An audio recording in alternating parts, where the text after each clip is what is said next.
Good morning. This is the Great Basin Fire Potential Briefing for Tuesday, July 16th. On the weather map, our impacts. We do have a front coming through that'll produce some showers, a mix of wet and dry lightning, cooler temperatures in the north.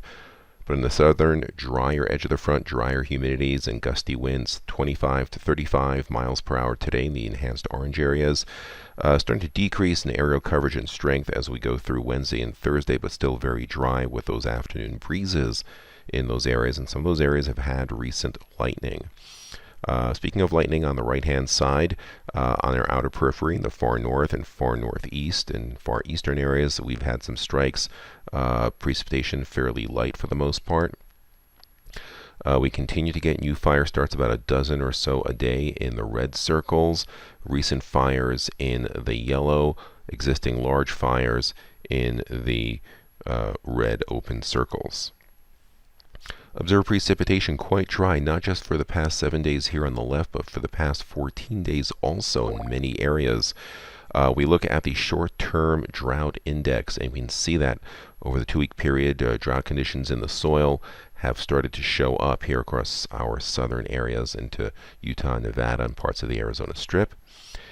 ERCs continue to dry out. Very few green circles on the map now. Most ERCs are above the 50th percentile, starting to see them in the 70s. 80s, and even towards 90%, where you see the red and dark red circles. Our fine fuels, our 10 hours, have been dry for a long time. An area in red expands today with the dry conditions, cover most of Utah, Nevada, and the Arizona Strip. And the driest levels we have, 1 to 2% across much of the Nevada and a small sliver of Utah. So grasses are very dry and will be primed for fire today with the wind. Our 100-hour fuels here in eastern Nevada starting to really dry out. They're below normal levels, between normal and record levels. Southwest Utah, similar story, between normal and record levels. Same for the Arizona Strip and far southern Utah, closer to record levels than normal. So very dry on those conditions. Our live fuel moisture still tell a little bit of a different story here across southern Idaho. Continue to descend, but still above normal. Normal being the dashed green line here. Northwest Utah also drying out, but still above normal. Normal should be down below 100. Where they are closer to normal and critical are across parts of north central northwestern Nevada, where live fuel moisture is still a fraction above normal, but are just above 100, which means they could start becoming part of the fire component very shortly. Satellite imagery, dry air over us, a lack of monsoonal activity because of a strong low pressure trough pushing on in. This will enhance the winds here. We see this dry air across our southern areas. However, this moisture, cloud cover coming into northern California, Oregon, and Idaho, produce clouds, some scattered showers, some mixed lightning, wet and dry, higher humidity for Idaho and western Wyoming today. We see that here on the left in those green areas, clouds, showers, and higher humidity there. But it's this drier punch through southern Nevada, the Arizona Strip, and Utah, where we do have concerns for high risk in these orange shaded areas through here, where at least not only is it going to be windy, but the fuels will be conducively dry enough.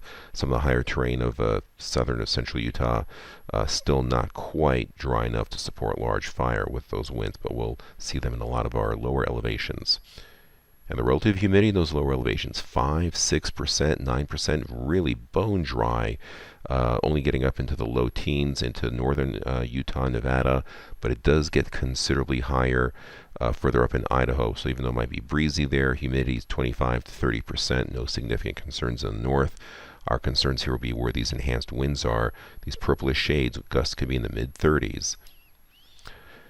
On Wednesday, moisture moves out. We still have dry air punching into the south and still enough strength there to produce some winds, not quite as strong as yesterday, but still high risk for winds, low humidity where you see these orange shades.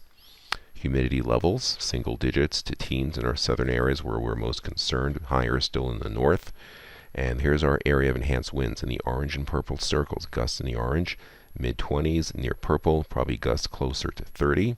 With those low humidities and moderate breezes off the Sierra front and into northwest Nevada. Now on Thursday, a belt of strong winds pushing into the Pacific Northwest with drier air this time. So we should see a drying trend across all areas. Notice the PSA is a lot of brown and yellow on the map. Humidity levels still single digits to teens in the south, low 20s in the north, and still moderate breezes across parts of the southern and central portions of the Great Basin. Breezy up here in the Snake River Plain, but the humidities up there should be fairly high.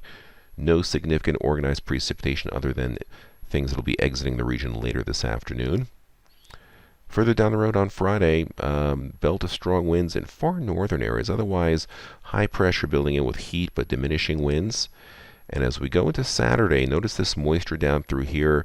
The Four Corners high is going to try to build and finally does so by Monday. And that'll start pushing up some moisture, some monsoonal moisture. He's breaking off part of monsoonal moisture into our area. So for eastern Nevada, parts of the Arizona Strip, and western Utah, there could be some lightning after prolonged dryness. So this will be a critical time period to watch, especially the western periphery of this moisture. Otherwise, deeper moisture over Arizona, where they could see some deeper rains. And here's the deepest monsoonal moisture further south. See our 7-day potential here. High risk for bordering areas of southeast Oregon for lightning.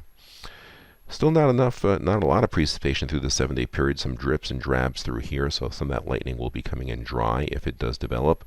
Notice the heavy rainfall in Mexico starting to push into southern Nevada. This is the leading edge of the true monsoon, which we may have to contend with as we go towards the end of the month. Looks like a better monsoon will push into northern Arizona, parts of southern and eastern Utah. This concludes our briefing. Have a great day.